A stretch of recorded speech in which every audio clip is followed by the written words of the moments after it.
All right, the president's popularity, it has never been lower. 41% of Americans approving of the job he's doing, 55% disapproving.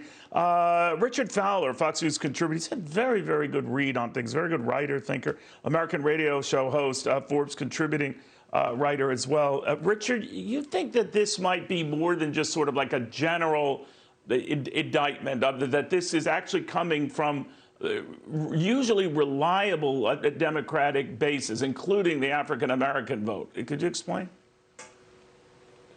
Yeah, thanks for having me, Neil. I think you're absolutely right in your analysis there. What we found after interviewing a number of working class African Americans and also using some polling data from Hit Strategies, which is they do a tracking poll that tracks the attitudes of African Americans. What we see happening is a downtick from inauguration day to where we are today.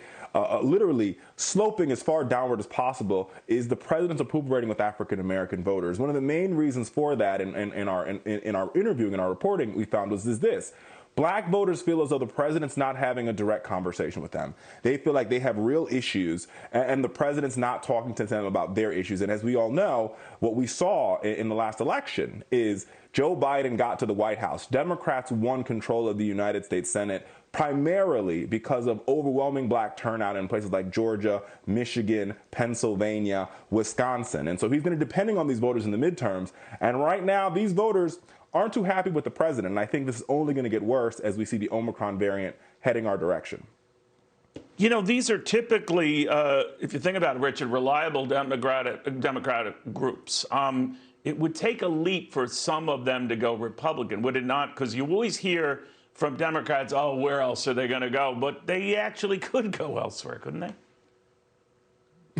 Well, listen, I think for a lot of Democratic strategists out there, they believe that the African-American voters have this binary choice. Either we're going to vote Democrat or we're going to vote Republican. But the truth of the matter is, African-Americans have the third choice. They could choose to sit the election out, right? And if they do sit the election out, like we saw in the Virginia governor's race, right, what will happen is Democrats will lose. Terry McAuliffe is a victim of that. If you look at all the places where Joe Biden won in 2020 in Virginia, turnout in those precincts were down 50 to 25% because African-American voters once again said, hey, President Biden, we got you to the White House. We have real concerns. There's real issues happening in our community. Many of us are late on 1 or 2 bills that we have to pay. Talk to us about our concerns. Talk to us about our issues. And I feel as though, for some weird reason, the White House seems to be more concentrated on finding this elusive, independent, working-class white voter, when the truth of the matter is that they just focus on who's in their backyard, who always comes to the party, right, which is black voters over and over and over again. Instead of an elusive voter that they don't seem to be able to capture, it might do them better than what you currently see happening.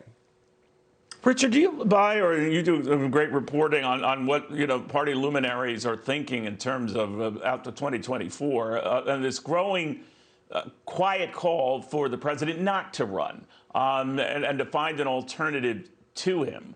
How real is that? How palpable is that? Does it gain steam even as the president is losing his?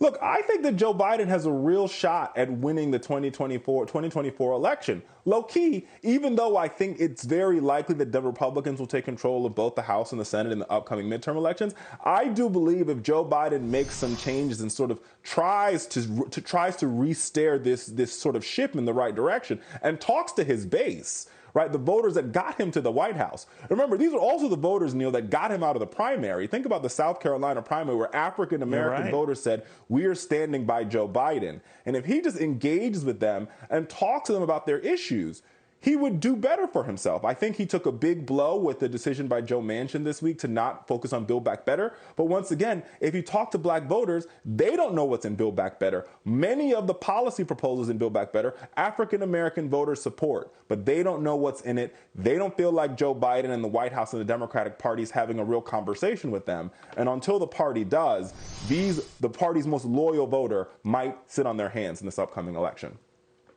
Do you think deep down inside the president might like a break from progressives and to cast them as the reason why, things went off course? And this way, even if he had a Republican House and Senate to contend with, he would have an enemy and he would have a focus on an opposition and not necessarily be seen as carrying progressives' water.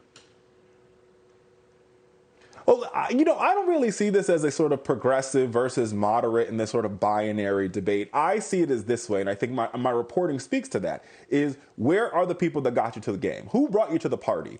Go back and have a conversation with them. And what you got to give Donald Trump, right? And I wasn't a fan of Donald Trump, but Donald Trump was very good at talking to his base. No matter what happened, Donald Trump communicated to his base very clearly on the issues they cared about. His voters cared about judges, and Donald Trump delivered on judges. When you talk to African American working class voters, as we did in that Forbes piece there, and you talk to Joe Biden's most reliable voter, they have a problem because they don't feel like the president's talking to them or the president's delivering for them on the commitments that he made. One of the biggest issues among them, student loan debt, another prescription drugs, another child care, all things that are in Build Back Better. But I think because of the haze that exists in this city of Washington, D.C., the White House has lost focus of who those voters are and how to communicate with them in a real way. And as a result, you're seeing it showing up in the poll numbers.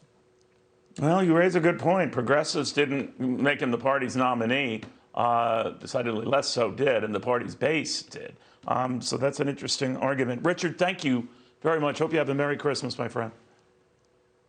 You too, Neil.